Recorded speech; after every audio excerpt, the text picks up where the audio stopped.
আজকে আমি আপনাদের সাথে মেমিফাই কয়েনের প্রাইস প্রেডিকশন দিব।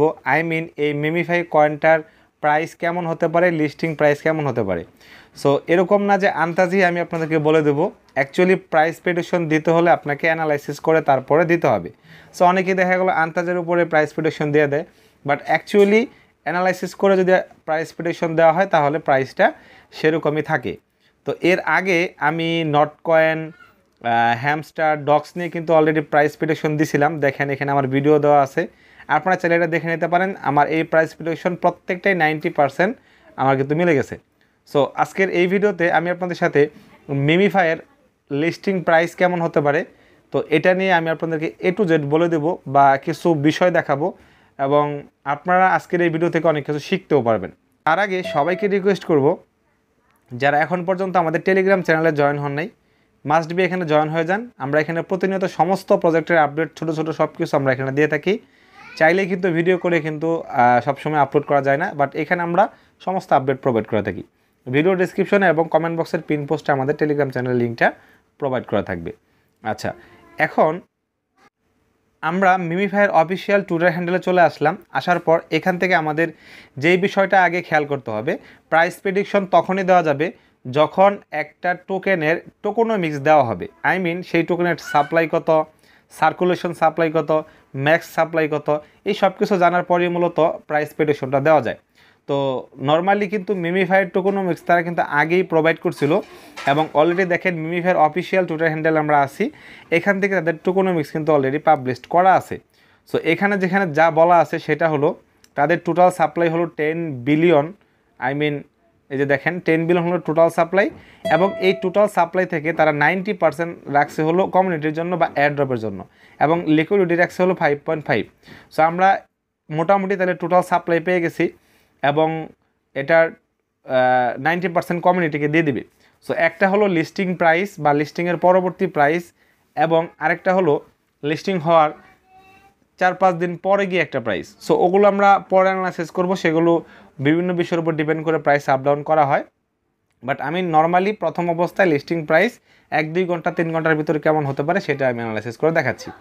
আচ্ছা, প্রথমত হলো যে আমরা যদি এখান থেকে নট কয়েনের বিষয়টা লক্ষ্য করি, নর্মালি নট কয়েন, ডগস এবং হ্যামস্টার, ভালো করে বোঝেন, not coin, dogs and hamster, এগুলোর প্রাইস মোটামুটি একটা ফ্রি অ্যাড্রপ হওয়া সত্ত্বেও কিন্তু মোটামুটি ভালো ছিল। কেন ছিল? এর কারণ হলো বাইন্যান্সে এটা লিস্টিং হবে, বা বাইন্যান্সে লিস্টিং হয়েছে, যার কারণে এটা প্রাইসটা মোটামুটি ভালো ছিল। কারণ বাইন্যান্স হলো ওয়ার্ল্ডের সবচেয়ে বড় একটা ট্রেডিং প্ল্যাটফর্ম বা এক্সচেঞ্জার বলতে পারেন। সেখানে মানুষ সবচেয়ে বেশি ট্রেড করে, ট্রেডিং বিলিয়ন সবচেয়ে বেশি থাকে। তো সেরকমই মেমিফাইটাও কিন্তু মূলত এটা যেহেতু বাইন্যান্সের সাথে একটা ক্যাম্পিং করতে যাচ্ছে, তার মানে বাইন্যান্সে লিস্টিং হবে। সো তার মানে বলা যাচ্ছে এটার প্রাইসও মোটামুটি একটু ভালো থাকার সম্ভাবনা আছে। কেন? কারণ বাইন্যান্সে লিস্টিং হলে normally market cap, total trading volume খুব ভালো থাকে। সো এখন আমরা মূল বিষয়ে চলে আসি, এটার প্রাইস কেমন হতে পারে। আচ্ছা, প্রাইসটা ক্যালকুলেশন করা হয় কীভাবে, আমি এখানে নট কয়েন দিয়ে আপনাদের একটু বোঝাই দিই। সেটা হলো এই যে কয়েনটা আছে, এই কয়েনের টোটাল সাপ্লাই, এই যে দেখেন টোটাল সাপ্লাই, এই কয়েন না, শুধু যে কোনো কয়েনের টোটাল সাপ্লাই, এবং মোট কতগুলো কয়েন আছে, এই টোটাল সাপ্লাইকে কী পরিমাণ ট্রেডিং ভলিউম আছে বা সবগুলো মার্কেট ক্যাপ ধরে, টোটাল মার্কেট ক্যাপ কত আছে সেটা দিয়ে ডিভাইডেড করলে কিন্তু মূলত নর্মালি প্রাইসটা চলে আসে। যদি আপনারা নট কয়েনের এই যে টোটাল মার্কেট ক্যাপকে টোটাল সাপ্লাই দিয়ে আপনারা ডিভাইড করেন বা ভাগ করেন, তাহলে কিন্তু আপনার প্রাইসটা একুরেট পেয়ে যাবেন। তো নর্মালি যেহেতু বাইন্যান্সে লিস্টিং হবে, যেহেতু বাইন্যান্সে মেমিফাইটা লিস্টিং হওয়ার চান্স আছে, এরকম না যে হবেই, তারা একটা ক্যাম্পিং করতে যাচ্ছে। তো যেহেতু ক্যাম্পিং করতে যাচ্ছে, হতে পারে বাইন্যান্সে লিস্টিং হওয়ার সম্ভাবনা অনেক বেশি। আর বাইন্যান্স তো দেখা যাচ্ছে এখন বর্তমানে যেই প্রজেক্ট বা অ্যাড্রপের কমিউনিটি হিউজ পরিমাণ তাকে লিস্টিং করে নিচ্ছে। সো বাইন্যান্সে লিস্টিং হওয়ার কথা। আচ্ছা, তাহলে আমরা মোটামুটি কী জানতে পারলাম, টোটাল সাপ্লাই এবং টোটাল মার্কেট ক্যাপ দিয়ে আমরা মূলত প্রাইসটাকে ক্যালকুলেশন করতে পারি। সো এখন প্রাইস কীভাবে করবেন, ধরেন এটা টোটাল সাপ্লাই আছে কত, 10 বিলিয়ন, তাই না?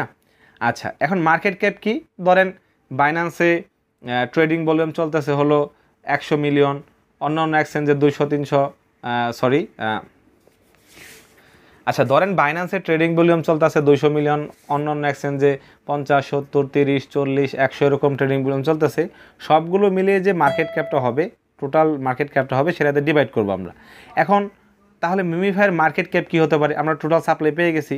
মার্কেট ক্যাপ নর্মালি ইতিপূর্বে বাইন্যান্সে যে সমস্ত অ্যাড্রপগুলো লঞ্চ হয়েছে, মার্কেট ক্যাপ কিন্তু 500 মিলিয়ন থেকে শুরু করে 1 বিলিয়ন পর্যন্ত কিন্তু মার্কেট ক্যাপ উঠছে, 1 বিলিয়ন প্লাসও উঠছে। কোনটায় নটকয়েন, ডক্স, হ্যামস্টার এই সব মিলে। তার মানে কি, আমরা এখান থেকে যদি প্রথম অবস্থায় ধরি মিমিফাইয়ের মার্কেট ক্যাপ হবে হলো 600 মিলিয়ন বা 500 মিলিয়ন, 500 মিলিয়ন মার্কেট ক্যাপ হবে অনায়াসে মোটামুটি, যদি তারা বেশ কয়েকটা এক্সচেঞ্জে লিস্টিং করে এবং যদি বাইন্যান্সে লিস্টিং করে। যদি বাইন্যান্সে লিস্টিং না করে তাহলে মার্কেট ক্যাপ কিন্তু সহজে 500, 600, 700 মিলিয়ন উঠবে না। আচ্ছা, তাহলে আমরা এখন চলে যাই হলো আমাদের মূল বিষয়ে, মূল টপিকসে।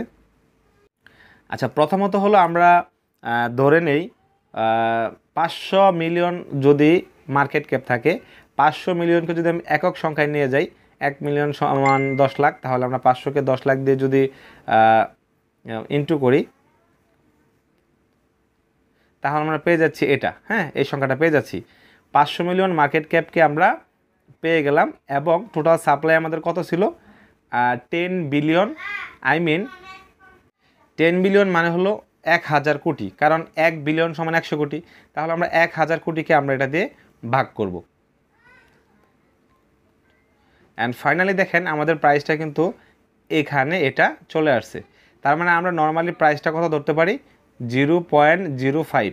সো যদি এই প্রাইসটা হয় তাহলে মোটামুটি বলা যাচ্ছে যে না, প্রাইসটা ভালো হচ্ছে, তাই না, অন্য প্রজেক্ট থেকে, যেহেতু এটার সাপ্লাই কম আসতেছে, পাশাপাশি বাইন্যান্সে লিস্টিং হইতেছে। এবং এটা যদি ইনক্রিজ হয়, মানে লিস্টিং হওয়ার পর অবশ্যই মার্কেট ক্যাপ প্রথম অবস্থায় বাড়বে। যখন একটু বাড়বে তখন হতে পারে 2-3 ঘন্টার ভিতরে এটা আপ ডাউন হবে। ধরে নিলাম যদি আমরা মার্কেট ক্যাপ হয় 700 মিলিয়ন, তাহলে প্রাইস হবে কত? 0.07 হবে প্রাইস। যদি 800 মিলিয়ন হয় 0.08 হবে, 600 মিলিয়ন হলে 0.06 হবে, এরকমই। তার মানে মোটামুটি দেখেন প্রথম অবস্থায় কিন্তু হুট করে কিন্তু মার্কেট ক্যাপ 1 বিলিয়ন চলে যাবে না, তাই না। নর্মালি আমরা 500 মিলিয়ন থেকে ধরে আমরা যদি হিসাব করি বা ক্যালকুলেশন করি, 500 মিলিয়ন থেকে যদি ধরে আমরা 700 মিলিয়ন পর্যন্ত মার্কেট ক্যাপ ধরি, তাহলে প্রাইস হচ্ছে কত? 0.05 অথবা 0.06 অথবা 0.07, তাই না। সো নর্মালি এই প্রাইসটাই থাকার সম্ভাবনা সবচেয়ে বেশি। তো আমি মোটামুটি বলতে পারি প্রাইসটা এরকম হবে, বাট দেখা যাক তারপরে কি হয়। আমি আমার থিওরি অ্যাপ্লাই করলাম বা আমার অ্যানালাইসিস বা ক্যালকুলেশন আপনার সাথে শেয়ার করলাম। আপনাদের কি মনে হয় আপনারা অবশ্যই জানাবেন। তবে প্রাইসটা এরকম হওয়ার সম্ভাবনাই এখন সবচেয়ে বেশি। যদি অ্যাভারেজ প্রাইস আমরা ধরি, ফাইনাল প্রাইস ধরি, তাহলে আপনারা ধরে নিতে পারেন 0.05 প্লাস মাইনাস, মানে এখান থেকে কম বেশি হতে পারে। তবে প্রাইস থাকবে হলো 0.1 মানে 0.05। 2টা জিরো প্রাইস আসবে না, যেহেতু বাইন্যান্সে লিস্টিং হতে যাচ্ছে, সাপ্লাই মোটামুটি অন্য প্রজেক্ট থেকে অনেক কম, তাহলে প্রাইসটা এরকম হতে পারে। তো আশা করি বিষয়টা ক্লিয়ার হয়েছেন। বিষয়টা ভালো লাগলে অবশ্যই আমাদের সাথে থাকবেন, আর অবশ্যই আমাদেরকে সাপোর্ট করার জন্য আমাদের টেলিগ্রাম চ্যানেলে জয়েন থাকবেন সমস্ত আপডেটগুলো পাওয়ার জন্য। ধন্যবাদ সবাইকে।